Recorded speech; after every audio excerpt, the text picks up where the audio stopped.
Арбаңыздар Алатоолу қалың жұрт. Бүгін біз студияға Қырғыз елімізден қылымдап келген, Қырғыздың кемдігін, Қырғыздың ұлылығын білдіріп келген үч қыл қомыстың сыйқырын елімізге ушул даңазалап келген улуу устат комузчу Намазбек Уралиев агабыз менен бүгін студияда отурабыз. Амансызбы, агай? Жакшы. Хош келипсиз. Дегеле сиз менен ушул чыгармачылык чоң чыйыр жолдо ушул биздин элибиз менен бирге замандаш болуп калганыбызга өтө кубанычтабыз. Айрыкча сиз ушул Кыргыздын күүлөрүн биздин Карамолдо Ыбырай аталар, Тоо булбулу Токтогул аталар черткен, Атай Муса Мыскалдар черткен улуу көчтү ушул даңазалап келесиз.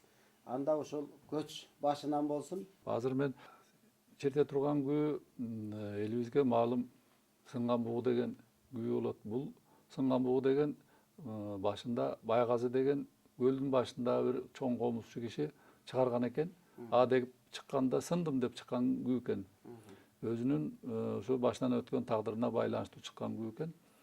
Кийинчерээк Карамолдо орозуп баягы үйрөнүп аны иштеп чыгып, анан биздин Алтын фондко радиого жаздырган экен. Ошо жаздырганда Байгазынын Сынган бугусу деп жаздырган экен. Эми бул күү жөнүндө айта берсе узун сабак аңгеме болор. Азыр ошо күүнү аткарып берем.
залкарларыбыз ушундай улуу күүлөрдү чыгарып кетти. Бирок биз негедир ошондой деңгээлде акыркы мезгилде ошондой улуу күүлөрдү чыгарганга кудурет жетпей кичине аксап турган чагыбызда бунун себеби эмнеде деп ойлойсуң? Эми чынын айтканда сиз өзүңүз айткандай ошол улуу муундагы комузчулары Карамолдо, Урай, Токтогул, Ниязалы атайлар өлбөс өчпөс шедевр күүлөрдү жаратып кеткен да. Анан ал күүлөргө теңелиш азыр кайда? Ал ошо чертип кеткен күүлөрүн так аткарганга азыр биздин жөндөмүбүз жетишпейт. Ал эми ошондой күүлөрдү жаратыш бул өзү баягы кайра жаралбаган, кайра ошол адамдардын ошо кайра жаралышы болбойт да бул дүйнөдө. Бир жаралган адамдар. Асанбек Кыдырназаровдун Кыргыз көчү деген күүсүн чертип берейин.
Карамолдо Орозовдун Ибарат деген күүсү элибизге белгилүү, абдан популярдуу күү. Бул күүнүн келип чыгыш тарыхы тууралуу ушул мен Корумдудан бир аксакалдын оозунан уктум эле. Ошо Карамолдо аталардын ушул замандашы болуп кетет бир чети. Ошол кишилерди көргөн. Анан оозуна ушул сөздү уккан болуш керек.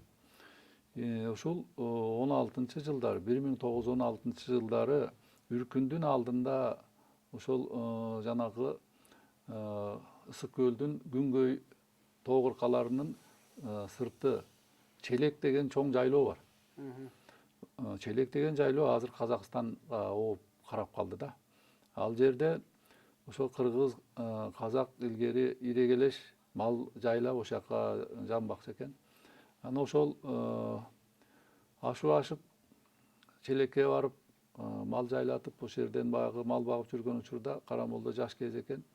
Ошол жерден бир Ибарат деген кызга жолугуп, ал өзү өңдүү түстүү, акыл эстүү, ушундай өнөрлүү, жакшы бир жан экен да. Анан ошо чогуу баягы эл аралап ошол той топурда күү чертишип ушинтип жүргөн мезгилде баягы өздөрү бири бири менен жакшы көрүшүп, анан кийин баш кошууга баягы сөз бекитип жүргөн кезинде үркүн башталып кетиптир да. Үркүн башталып кетип, эл үркүп, Кытайды көздөй көрбөгөн азапты көрүп, анан 17-18 жылдары кайта баштаган. Совет бийлиги орногондон кийин. 18-жылы кайта баштаган мезгилде кайра көлгө кайтышып, ошолордун ичинде ошо Карамолдо, Орозтагы ошол жака келип, анан баягы Ибаратты издөөгө салып, бирок кайра жолукпай, таба албай калган дейт. Бирок ошо баягы күү калган экен, Ибарат деген күүсү калган экен, ошого арнап чыгарган. Эмесе ошону чертип берейин. Жакшы болот.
жаштар буйруса абдан мыкты жаштардан ошо келечеги кең жакшы чыгып атат. Бирок ошол жана биз айткандай эле бүгүн көбүрөөк ушул сиз черткен залкар күүлөрдү көбүрөөк эл узукса, күү тыңшап бир кумар чер жазса. Бул абдан маанилүү маселени козгоп койдуңуз. Себеби дегенде азыркы жаштар көбүнчө кол ойнотуп, көйрөңдөрүн черткенге көчүп кетишти. Ушул залкар кара күүлөрдү черткенде бир аз бурмалап да койгондору бар. Жана музыкада мындай тартип болот. Автордун чыгарган күүсүн бурмалабай так черткенге аракет кылыш керек.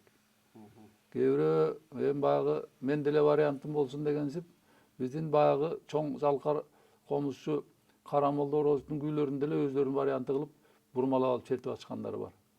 Эми бу Карамолдо Ороздуктун, Ыбырай Тумановдун жанагы токтогул сатылган 9 кайрыгы Киндин варианты боюнча, тиги Асылбек Эшмамбеттин варианты боюнча булар баягы деңгээлине жеткизип бүткөн чыгарма. Аны жаңыртып бузганга жол берилбеш керек. Ошол биздин жанагы азыркы үйрөнүп аткан күүчүлөр ушуну эске алса жакшы болот турган.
Алкар комузчu Ыбырай Тумановдун Жыргал күн деген күйүүсү ошол 1917 жылы Октябрь революциясы жеңгенден кийин баягы кыргыз эли, эзилген кыргыз эли эркиндигин алып, үрккөн Кытайга үрккөн кыргыздар кайра кайтып келип, баягы кеңеш өкмөтү карапайым элге караламан ошол кедейлерге баарына ошо жардам бергенде жыргал күн келди бизге. Теңчилик келди, эркиндик келди деп ошондо чыгарган күүсү экен. Ошон үчүн жыргал күн деп атап черткен экен. Ошону чертип берейин.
чертип отурганыбызда бир нерсе эске түштү да, менин оюма, кыялыма. Бұл біздің қырғыз елибиз эзелили баягы боз үйдө ата бабаларыбыз керегени түрүп коюп, эл топтолуп жыйналып, анан ошол же болбосо жайлоолордо бир көк жөптүн үстүндө кымызды коюп, аксакал карыялар топтолуп, жаш балдар келип бир күү чертип, таң атканча күндү батырып, таң атырганча бир керемет кыргыздын күндөрү өткөндөй эзел ата бабабызда. Эми сизге бир ушундай нерсе, ушундай бир учурлар болдубу сизде? Жанагы бир сизди күүнү черттирип, бир таң атырып, муй уккан күндөр болдубу? Бул негизи жайлоодо, боз үйдө бир башыман мындай бир окуя өтүп элет. Казакстанда бир чоң той болгондо ошол жака барып, таң атканча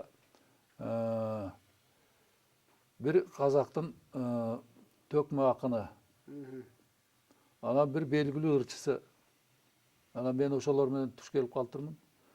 Алмак салмак баягы тегеретип, баягы өнөрүбүздү көрсөтүп айтып отуруп черттик.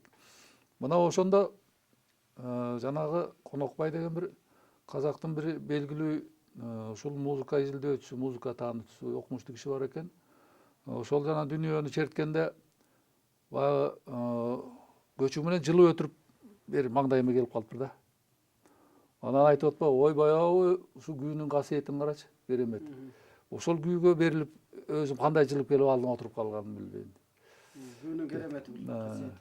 Мына ошол боз үйдө болду. Боз үйдүн ичи толтура баягы эл. Анан нарки комуздун кудуретине, кереметине мен ошондо баа бергем. Эми андан башка деле чет өлкөдө тияк биякта күүнү айтып туруп черткенде күлүп таң калгандары болду. Кайгылуу күн айтып черткенде ыйлагандар да болот экен жарыктык. Мына күүнүн таасири.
Ыбырай Тумановдун кеңештеген күүсү бул Совет өкмөтү же болбосо Кеңеш өкмөтү кураганда ошондо кеңеш деп чыгарган күүсү экен, ошону аткарып берейин.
Шырдакбектин Бозорго Асылбек Эшмамбеттин варианты боюнча бул өзү элдик күү болуп эсептелет.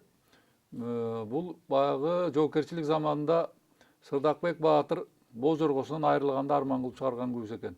Эми айта берсе узун жомок, ошондуктан мен күүсүн чечип берейин.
бізге ушул руханий дүйнөсүнө жалаң ушу кылым карыткан күйлөрдү жаңыртып жүрө бериңиз. Мына кадырлуу телекөрөрмандар, бүгүн биздин ушул көрсөтүүдө улуу устат комузчу Намазбек Уралиев болду. Саламатта калыңыздар.